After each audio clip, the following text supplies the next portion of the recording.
Uma boa tarde a todos. Vamos retomar os trabalhos. Teremos como primeiro painel tratamento das demandas e ouvidorias e proteção ao denunciante. Participarão o conselheiro César Miola, do Tribunal de Contas do Estado do Rio Grande do Sul, e o auditor público externo desta casa também, Ayrton Roberto Seio.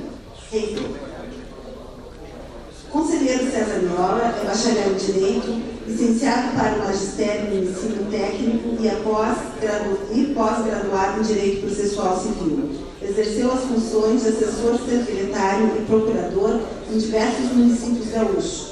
Atuou na advocacia privada e, em 1992, ingressa no cargo de auditor público externo do TCRS. Em 1998, investido no cargo de adjunto procurador do Ministério Público de Contas, e em julho de 2000 foi promovido ao cargo de procurador. No biênio 2003-2004, exerceu a presidência da Associação Nacional do Ministério Público de Contas, AMPICOM. Em abril de 2008, passou a ocupar o cargo de conselheiro do Tribunal de Contas do Estado do Rio Grande do Sul, presidente do TCRS de julho de 2011 a dezembro de 2015. Atualmente é ouvidor do TCRS e vice-presidente do Instituto Rui Barbosa. Já está na mesa o nosso colega auditor público externo e coordenador da ouvidoria do TCE, o assessor, contador, especialista e mestre em controladoria da Universidade Federal do Rio Grande do Sul, professor de cursos de graduação e pós-graduação em auditoria, contabilidade, finanças e controladoria, instrutor da Escola Superior de Gestão e Controle Francisco Juruena, órgão de educação corporativa do TCRS. Convidamos então o conselheiro César Miola para passar para nós.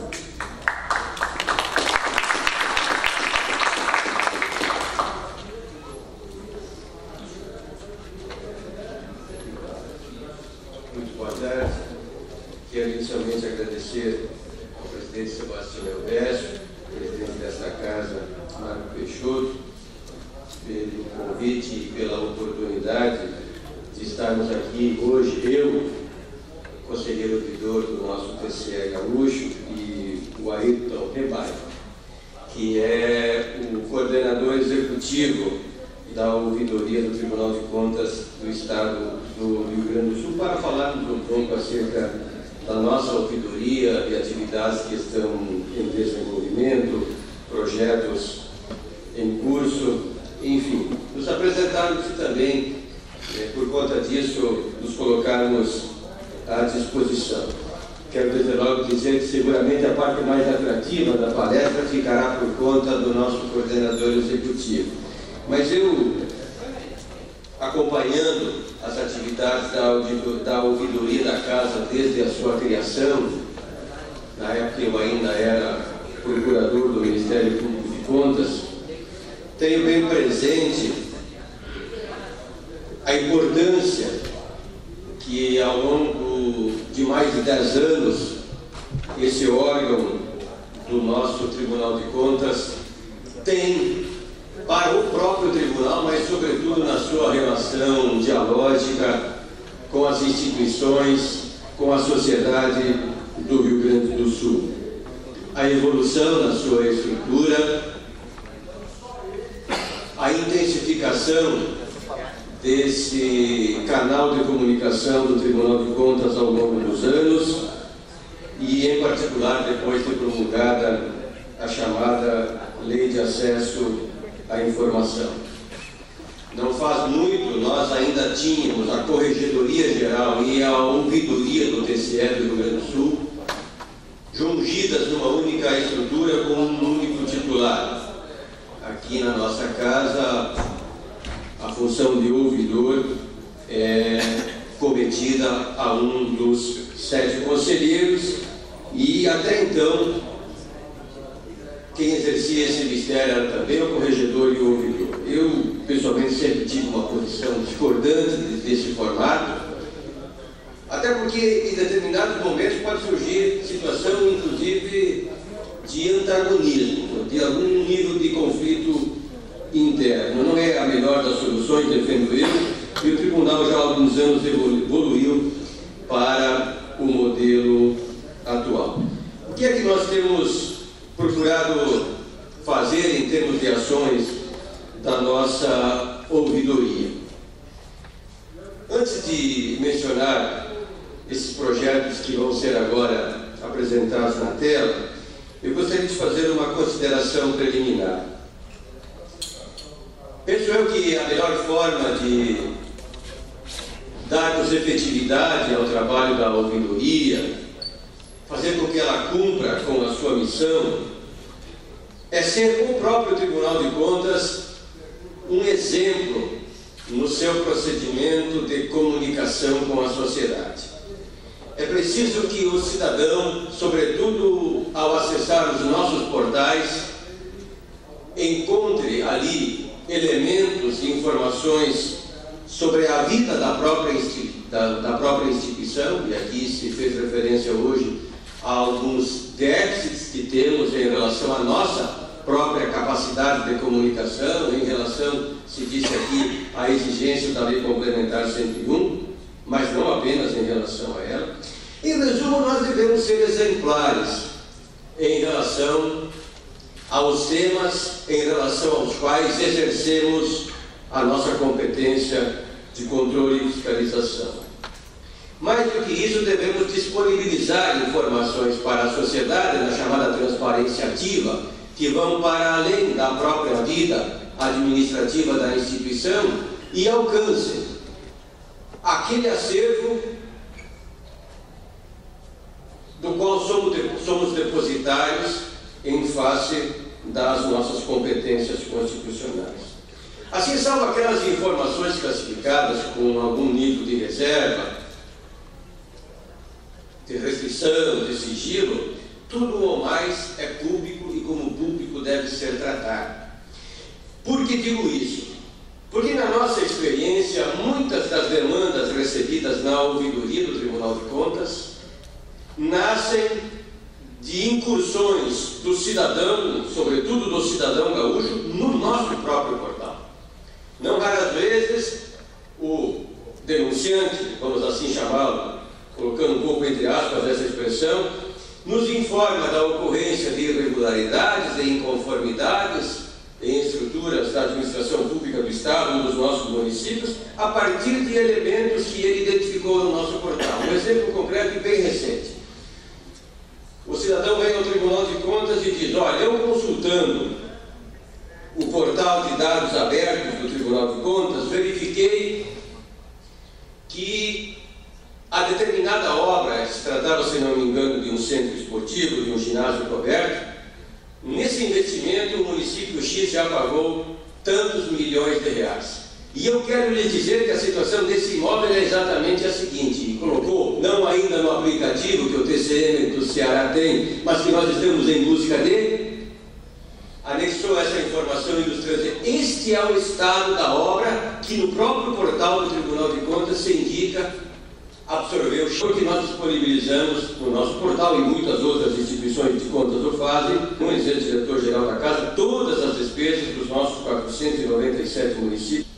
Temos já ao longo dos últimos anos, mas sobretudo a partir da promulgação da Lei de Acesso à Informação, estimulado fortemente a participação da cidadania nessa relação de diálogo com o Tribunal, através da campanha chamada Transparência, faça essa ideia pegar. Essa campanha é uma campanha permanente do Tribunal, do Estado, dos seus poderes de ordem, dos municípios, dos legislativos. Junto com ela, instituímos um prêmio chamado Prêmio de Boas Práticas de Transparência na Internet. Já teve 2 edições, onde nós, antes ainda da edição da resolução que agora a Tricom vem de veicular, nós elencamos um conjunto de cerca de 80 quesitos objeto de análise, previamente divulgado nesse roteiro, evidentemente, com prazo inclusive para eventual adequação, e esse roteiro para os fins do controle externo, ou seja, para se aferir se aquelas exigências estão sendo cumpridas, mas ao mesmo tempo usa essas informações para dentro de uma ideia que a própria LRF contempla, embora com outros objetivos, atuar de maneira premial, ou seja, homenagear, destacar as boas práticas a partir de critérios objetivos, e em 2 anos seguidos esse prêmio foi concedido e foi motivo, assim, presidente Valdecir Pascoal, de muita alegria para todos nós. Por quê? Porque nós víamos os poderes e órgãos mobilizados para aperfeiçoarem os seus portais a fim de atenderem aqueles requisitos postos na regulação que divulgamos. Mal comparando, ou bem comparando, lembra um pouco o nosso marco de medição, com os seus critérios previamente divulgados, fazendo com que os tribunais se mobilizem, busquem o aperfeiçoamento na aferição periodicamente realizada. Então, essa campanha, mencionando ela, nós tivemos iniciativas simples, mas conseguimos muitos apoios. O tribunal não investiu recurso de mídia nenhum, até porque dotação não tinha, e acho que o presidente Marco Peixoto me socorre, não tinha e não tem para essa área. Então nós fazemos um trabalho que é quase que artesanal dentro da nossa assessoria de comunicação social, buscando parceiros nos próprios veículos de comunicação, na chamada mídia tradicional, rádio, jornais, televisão, nos deram espaços gratuitos. Fizemos material de divulgação, contamos com o apoio. Eu vi ontem aqui um veículo que estava estacionado em frente ao tribunal de uma das nossas empresas de transporte coletivo do Estado. Contamos com o apoio da entidade que congrega as empresas de transporte coletivo do Rio Grande do Sul para que veiculasse nas suas telas dos ônibus os vídeos institucionais da nossa campanha. Procuramos os dois grandes clubes de futebol aqui do Rio Grande do Sul, o Esporte Clube Internacional e o glorioso Grêmio de Futebol Porto-Alegrense, e eles veicularam essa campanha nos seus portais, nas suas redes sociais, nos jogos de futebol, nos intervalos, nos telões, publicavam a campanha do Tribunal de Contas do Estado, tudo isso de maneira gratuita. Os presidentes dos clubes se irmanaram conosco. Na entrada das equipes em campo, por vezes faixas levadas pelos atletas em defesa da campanha, aquela iniciativa do Ministério Público Federal também, em relação às 10 medidas, foram apoiadas pelos nossos clubes, e isso para mim é muito significativo.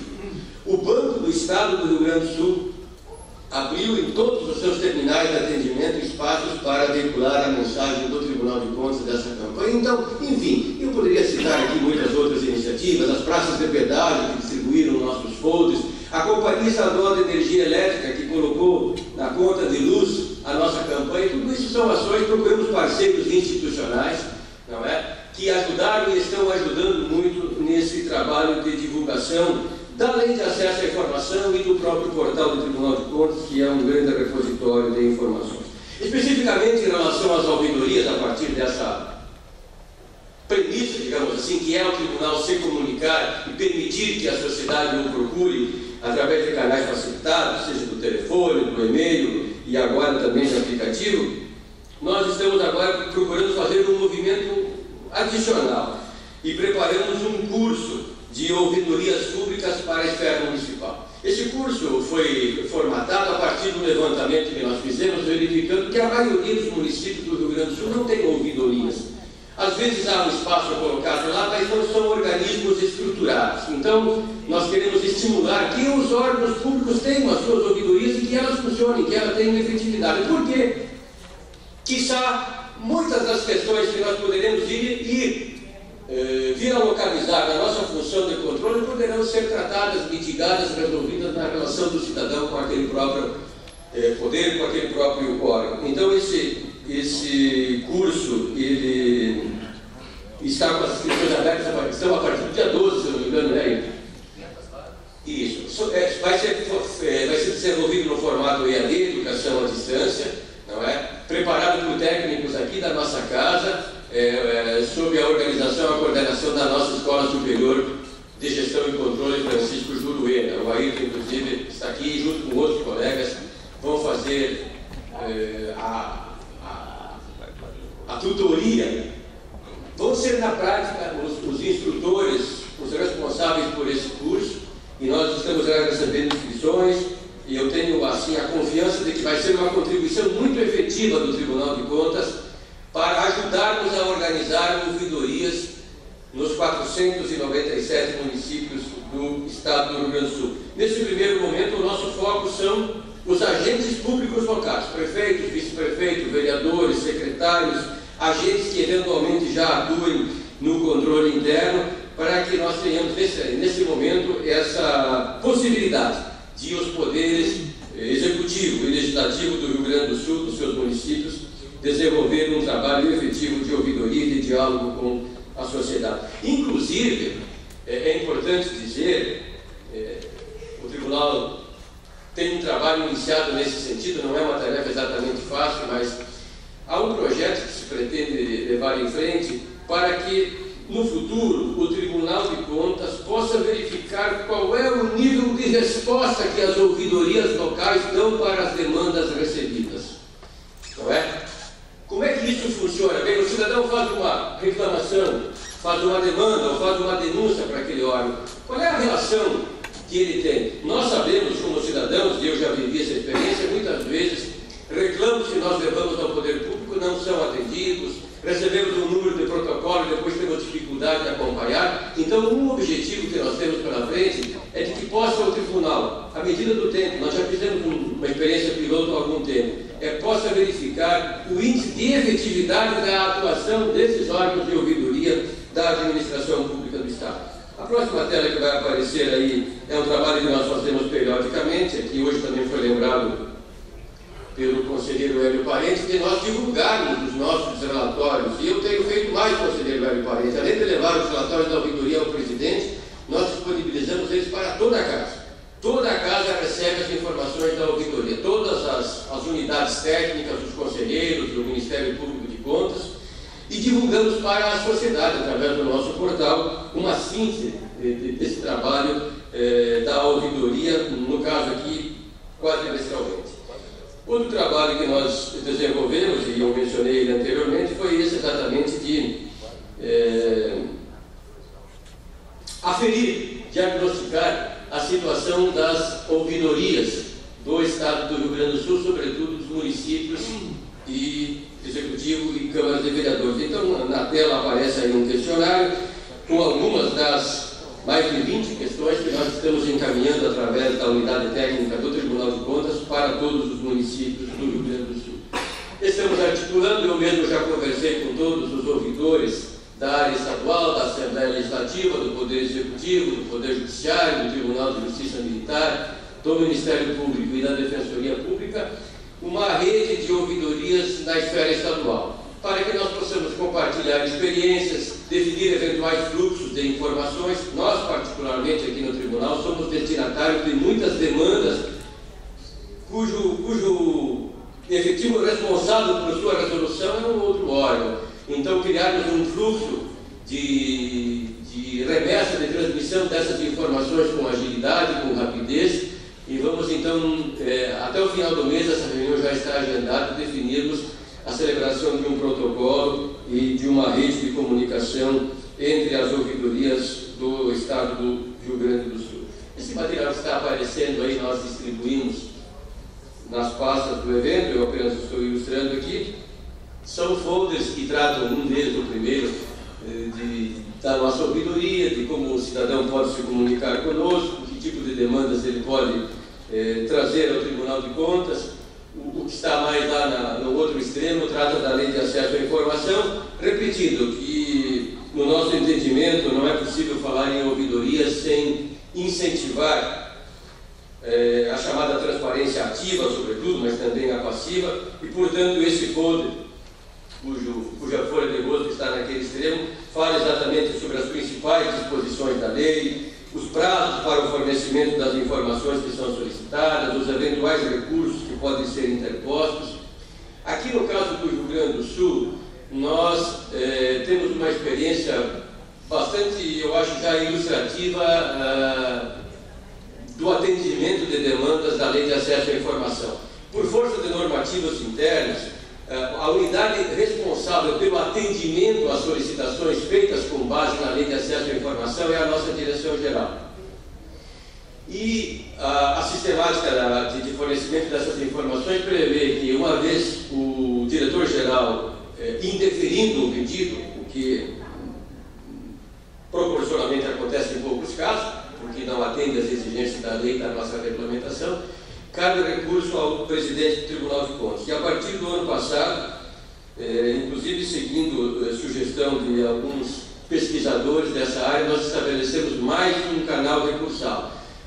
Quando o recurso é indeferido também pelo presidente do Tribunal tribunal, o interessado pode formular há mais de uma instância recursal ao Pleno do Tribunal de Contas, que decidirá, assim, em caráter terminativo acerca dessa demanda. E também orientações sobre como solicitar informações no portal do Tribunal de Contas e para quem denunciar, eventualmente, quando o próprio tribunal, ou quem quer que seja, deixe de atender a uma solicitação. Eu não vou entrar em detalhes aqui, estão aparecendo aí na tela algumas ações e projetos que temos em andamento no momento, e que vem também já há alguns anos anteriores, né? Mas o aperfeiçoamento dos sistemas de informação é algo que nos preocupa permanentemente, em parceria com a Unidade de Tecnologia da Informação do Tribunal. Nós temos aqui uma rádio web, e essa rádio web periódica e permanentemente veicula boletins acerca do trabalho da ouvidoria, e também temos uma parceria com uma agência de notícias que reproduz informações através da web, e lá vários boletins são gerados, são veiculados sobre o trabalho da nossa ouvidoria. Agora estamos negociando nessa ideia das parcerias com instituições públicas, entidades associativas, uma outra relação de colaboração com uma entidade da sociedade civil que tem um espaço de mídia chamado Boas Notícias. Nós estamos em vias de conseguir lá uma parceria com eles para falar sobre boas notícias, sobre canal de comunicação da sociedade com o Tribunal de Contas. Esse desenvolvimento do aplicativo eu já mencionei. Nós temos também um convênio com aquele site, o Reclame Aqui. Esse protocolo foi assinado no ano passado, agora estamos conversando com a presidência da Casa para a sua renovação, para que nós possamos fortalecer o trabalho do próprio tribunal e dar efetividade às demandas da cidadania em relação a reclamos quanto a poderes e órgãos da administração com esse portal chamado Reclame Aqui. Também o PCL do Rio Grande do Sul tem uma parceria com a ONG Observatórios Sociais, que faz um controle social muito importante, e nós disponibilizamos informações, participamos de eventos, palestras, enfim, ajudamos aquela entidade no desempenho dos seus objetivos estatutários. Grosso modo, é isso o que eu tenho para falar. Poderia falar mais, mas não quero cansá-los, até porque a mensagem certamente muito mais atraente que a minha ao longo da tarde. Me coloco à disposição, sou assim um entusiasta desse processo de diálogo do Tribunal de Contas com a sociedade. E vejo ali uma oportunidade de valorização do nosso trabalho, é bem verdade, mas de afirmação, de legitimação, sobretudo nesses momentos, por vezes, de turbulência, onde as nossas competências constitucionais são debatidas e até com essa decisão do Supremo afetadas de alguma maneira. É importante que a sociedade identifique nos tribunais de contas, o conselheiro Sebastião Everest fazendo um link aqui com a Casa do Conhecimento, que é o Instituto Rui Barbosa, que identifique no Tribunal de Contas a Casa da Cidadania, aquela instituição a qual ele pode procurar, onde ele vai encontrar elementos sobre a gestão de todos os mais de 5 mil municípios brasileiros, dos seus 26 estados, do Distrito Federal, da administração federal, que em não encontrando ele saiba a quem se dirigir e reclamar, e em reclamando seja ouvido.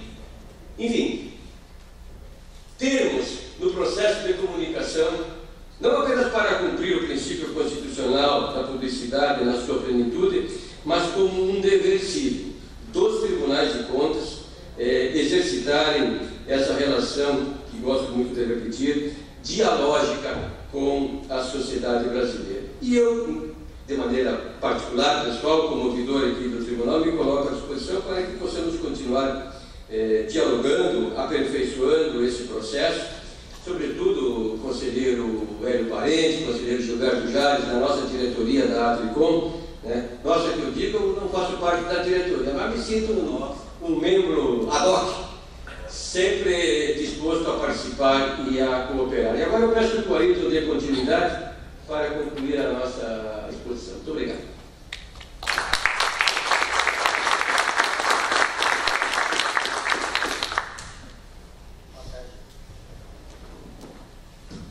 Boa tarde a todos. Eu vou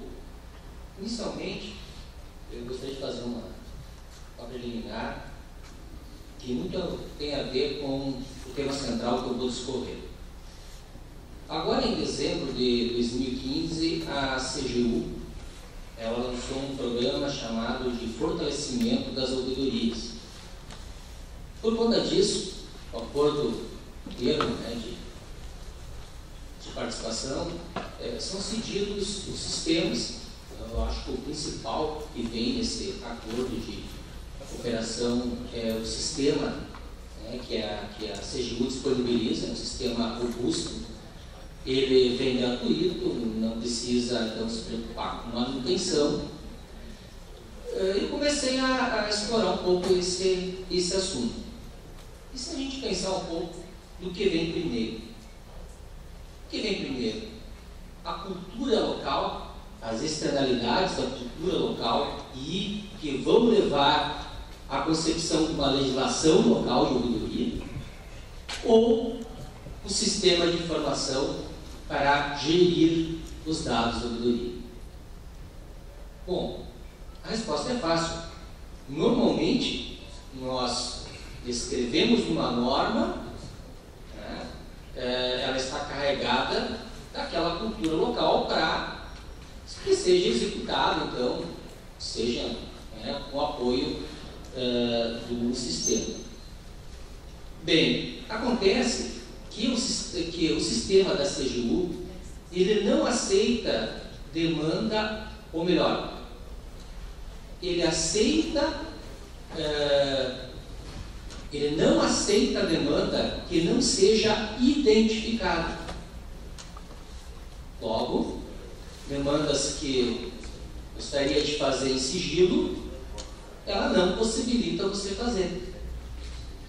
E eu fui explorar mais, identifiquei uma prefeitura, interior de São Paulo, que aderiu a esse convênio, e você clica lá, ele vai para o site da prefeitura, e realmente a pessoa tem que se identificar.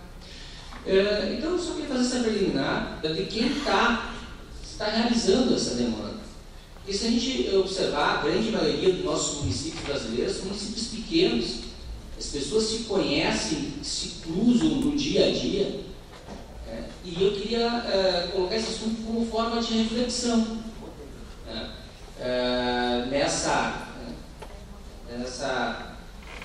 opção de se aceitar ou não demandas desidentificadas, sigilosas. Bom, feito esse comentário para o meu tema, que obviamente foi um gancho, que é nesse que eu quero discorrer, a gente também conversou pela manhã, tangenciamos um pouco a questão estratégica de aumentar o volume de atendimentos pela ouvidoria. Porque quando o volume de atendimentos é muito baixo, transparece de que a ouvidoria ou o próprio tribunal é pouco conhecido. Então, nós tentamos alavancar, o doutor César até nessa fala colocou algumas estratégias que fez com que aqui no tribunal a gente saísse de 1.000 para, esse ano, a 9.000 demandas. Mas aqui no nosso tribunal, nós aceitamos todas as demandas sem identificação, com identificação, e respondemos todas as demandas. E fazendo uma visita nas legislações dos tribunais estaduais brasileiros, poucos deles recebem e respondem demandas não identificadas. E eu percebi que para um grande número de tribunais, talvez uma estratégia interessante para atrair novos demandantes, que se aceitassem demandas desidentificadas. Porém, fazendo isso, e daí, de certa forma, se iguala ao que a gente opera aqui, nós temos diversos desafios para conduzir o aumento do volume, como conceber isso dentro do ciclo operacional do tribunal, na nossa casa. Então, nesse sentido, como já adiantei, as nossas demandas de 2009 para 2015, de 1.200 foi a 8.000, esse ano vamos fechar acho que 9.000. E essas demandas, elas estão abarcando muitas áreas ou assuntos que antes, até então, não trabalhávamos. Ou então, a sociedade não nos identificava como atores para participar na resolução de certas questões. Então, aqui em 2009, a gente vê na linha diversos, que é a segunda linha, 7,5% eram assuntos diversos. Hoje, 19% das nossas demandas de ouvidoria são assuntos diversos. Então, essa própria diversidade, ela também tem um link com essa, em tese, né, acesso livre a todos que queiram fazer qualquer tipo de demanda para a ouvidoria. Claro que nós fizemos um filtro bastante grande ali na ouvidoria, cerca de 30% nós estamos resolvendo ali, por questões de que a nossa experiência nos diz que ela não é uma demanda que merece ser levada até o serviço de auditoria.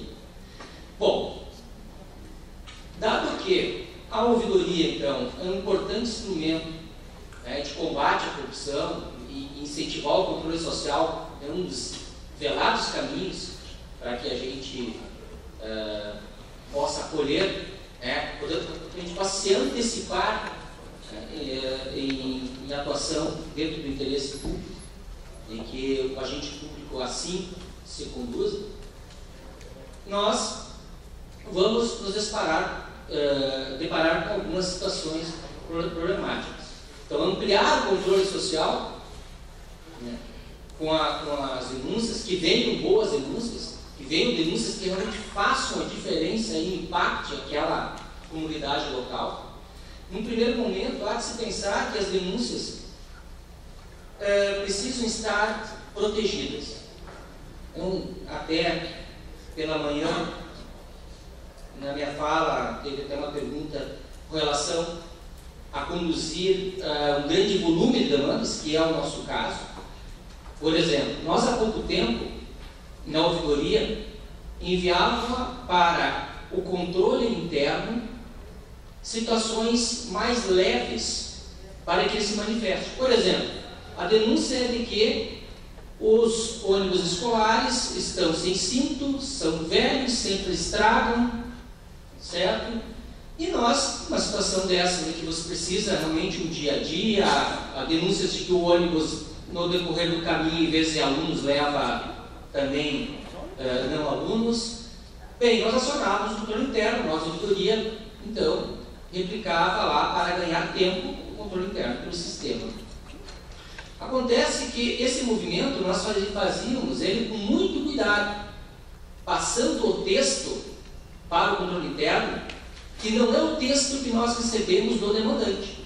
Em muitos casos, nós reescrevíamos o texto para que o outro lado lá não se percebesse, ou então nós dificultássemos que eles identificassem quem escreveu aquilo. Se é a pessoa culta, menos culta, se é alguém que é do meio. Então, era uma maneira de se fazer a desidentificação. Da mesma forma, o nosso quadro de auditores. Então, quando a demanda está lá no campo, vai para a auditoria em loco, é comum o auditor, muitas vezes, imprimir, sair uma corrida, para poder ler melhor. Então, sempre aqui nos treinamentos internos é lembrado aquela história. Poxa, quando a demanda de ouvidoria, né, bem guardadinho dentro da pasta, de preferência, então, esteja em arquivo eletrônico, tudo para trabalhar com a questão do sigilo. Agora há pouco nós mudamos o nosso processo aqui na auditoria. A auditoria deixou de mandar uma demanda por controle interno, mesmo que ela seja uma demanda, assim, a exemplo dessa que eu me referi, para transitar ela primeiro pela auditoria. E onde é que isso tem impacto? Antes, a gente, demandas de menor vulto, mandávamos para o controle interno, retornava com uma resposta suficiente, que nós, a auditoria, fazíamos as leituras e respondia ao demandante. Em muitos e muitos casos, a auditoria não tomava conhecimento que existia uma demanda num ponto que ela já tinha também atuado ou ela observado. Então, muitas vezes, tentando resolver a questão do volume, né, a gente nunca ganha tudo nessa vida, né? É um ganho, ganho e perdas. Agora, nós, né, estamos passando tudo direto para o serviço de auditoria. Certamente, eles estão percebendo, né, o volume de trabalho, o volume de demandas que aumentou bastante.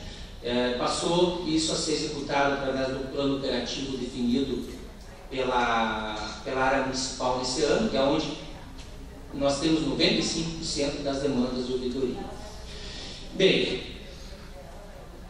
com relação a essa questão confidencial, visitando as normas de alguns tribunais brasileiros, eu peguei aqui 2 tribunais, primeiro TCE do Espírito Santo, e lá está a legislação, que será assegurado o sigilo da autoria sempre que solicitado quando necessário. Eu percebi que as nossas normas, quando tratam do sigilo, elas estão assim, quase que não se deixa passar esse termo ou esse ponto.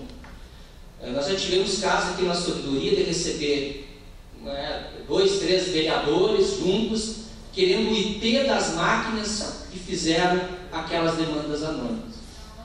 Então a gente tem que ter, nesse momento, a tranquilidade de preservar quem está fazendo, né? E me pareceu isso, pela pesquisa que fiz, assim, muito bem tranquilo dentro dos nossos tribunais, pelo menos nas legislações que eu acionei. Um segundo exemplo eu peguei, que é do Rio de Janeiro, que também cita lá que o sigilo da autoria da demanda poderá ser resguardado quando solicitado e tal.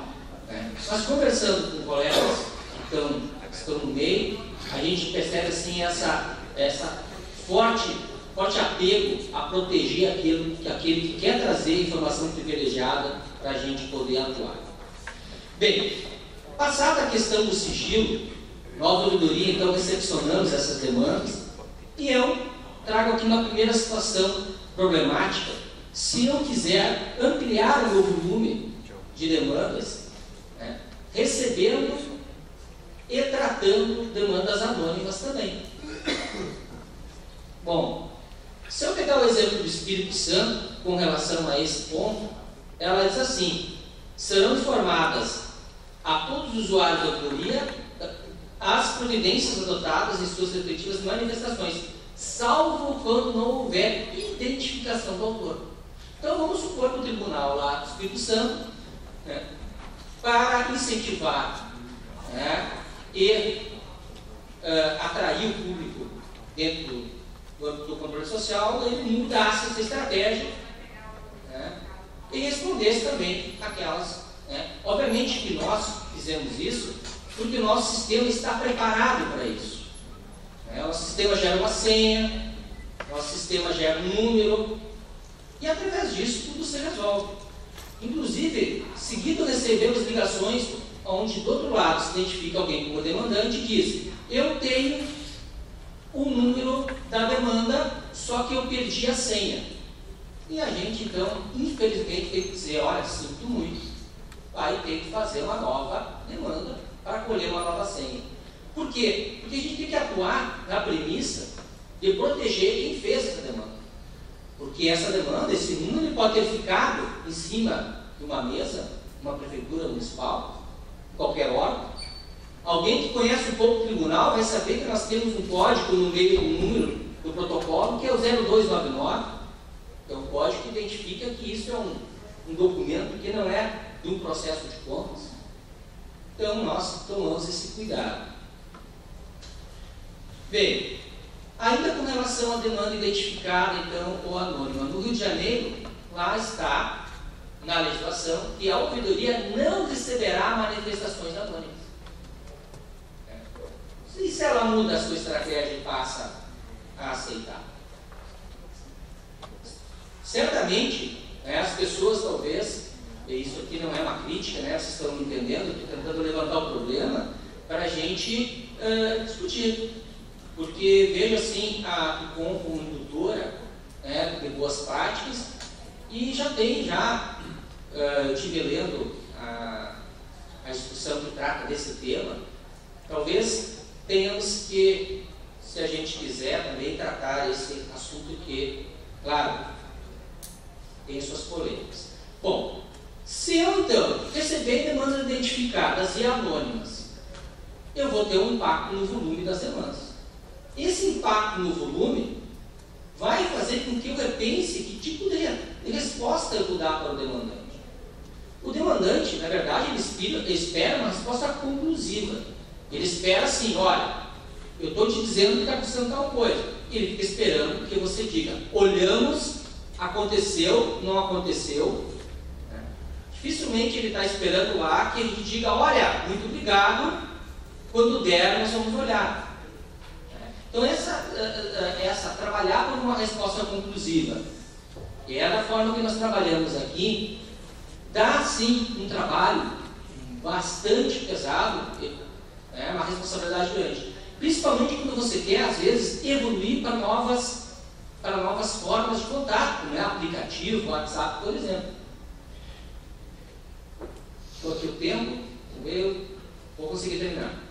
Bem, essa resposta então conclusiva, eu tenho que fazer opções. Eu já vi tribunais, então, no caso, nós 2 exemplos aqui. O Espírito Santo, ele só responde quando é identificado. Então, o que ele vai identificar, beleza, ele vai utilizar no seu planejamento de auditoria, ele vai trabalhar igual. No caso do Rio, ele já não aceita. No caso da CGU, que deu exemplo antes, que está passando o seu sistema, que assim está paralelizado, só aceita identificado, só responde identificado. Então, é um problema bem operacional? Mas o operacional reflete uma estratégia que gera ou não incentivo ao aumento do controle social. Por outro lado, se eu tiver o resultado de aumento de volume de demandas, obviamente que eu tenho problemas internos a serem resolvidos, uma estrutura do processo de tratamento. Aí eu tenho um segundo problema.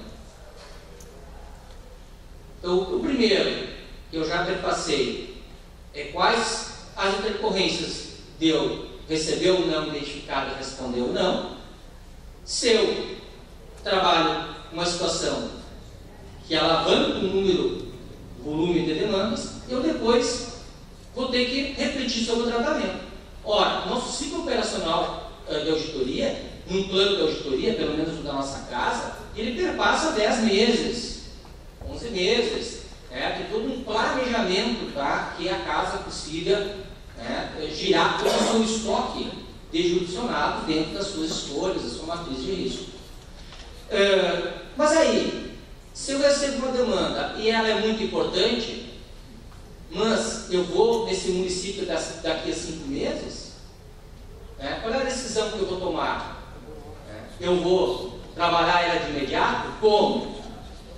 Bom, se eu tenho poucas demandas, fica mais fácil responder. Agora, se eu tenho um volume elevado, já traz para dentro da casa uma mecânica, um preparo, inclusive um orçamento, que vai gerar também gasto, tem que ir em loco, tem que fazer algum movimento que possa gerar custos.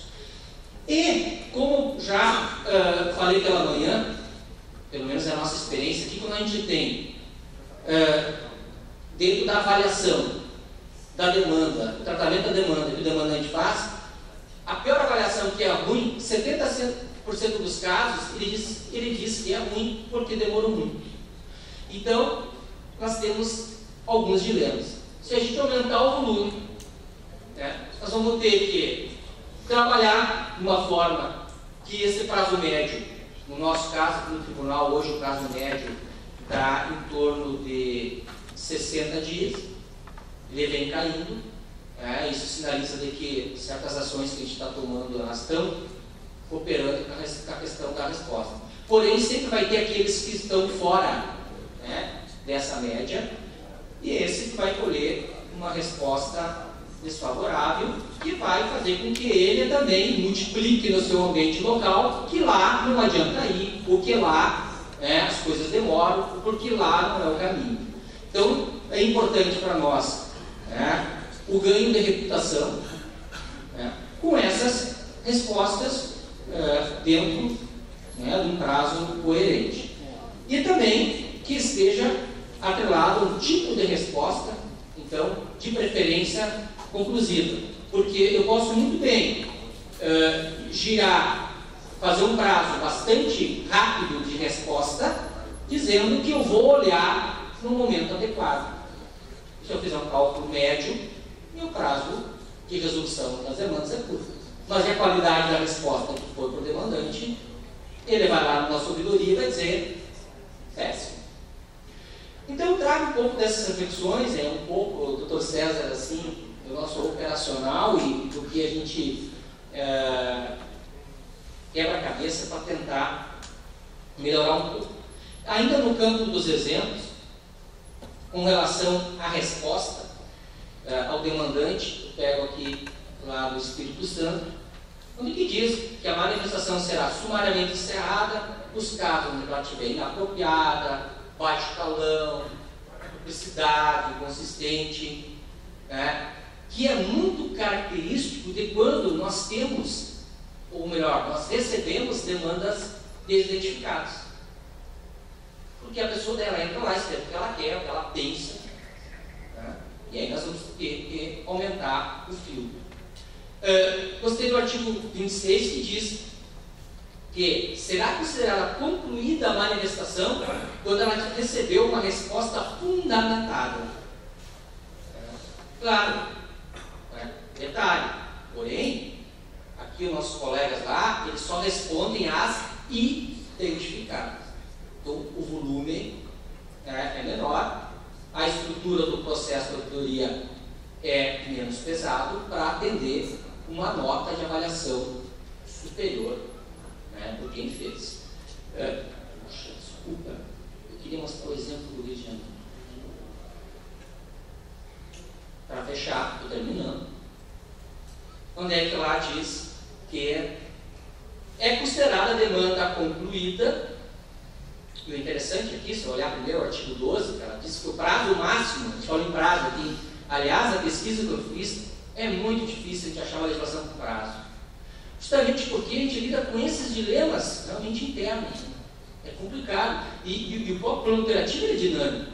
Precisamos estar toda hora reavaliando prioridades. Mas aqui fala que, em função da complexidade da matéria, há de ser conceder um prazo maior. Mas o artigo 15 diz que é considerada concluída a demanda quando o demandante também recebeu resposta fundamentada. O que é muito louvável que fosse assim. E aí nós queremos usar aplicativos, queremos colocar o WhatsApp para fazer o quê? Ampliar o espaço de interação com a sociedade. Então, o meu caso ele é bem interno, parece que bem dentro do nosso alfinetes aqui que a gente acaba passando para resolver isso. Obrigado. Acho que eu consegui terminar mais ou menos.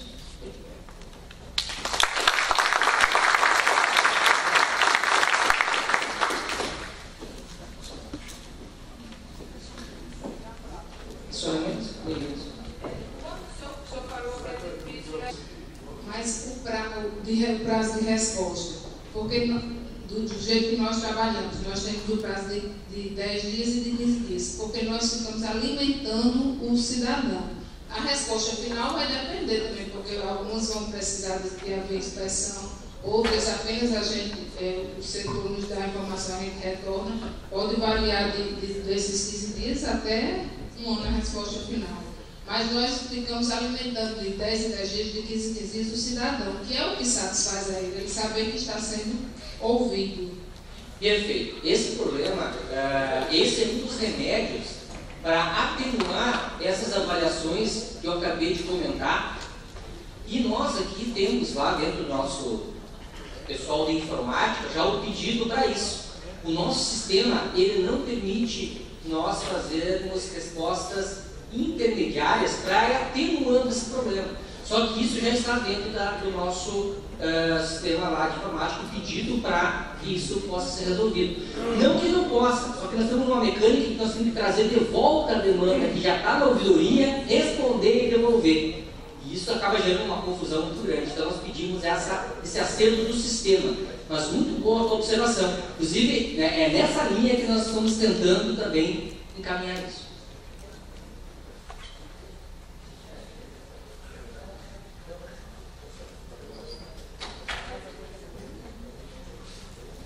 Eu não sei se está ok, a gente de manhã tínhamos bastante perguntas, acho que de manhã a gente conversou bastante, doutor César. Foi um período bem gostoso de debates de manhã e talvez a gente também já alinhamos algumas situações.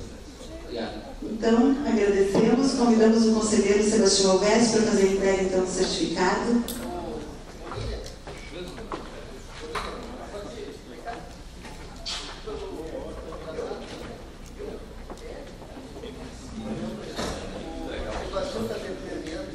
Conselheiro Sebastião, vamos fazer a entrega de... tá certo, obrigado.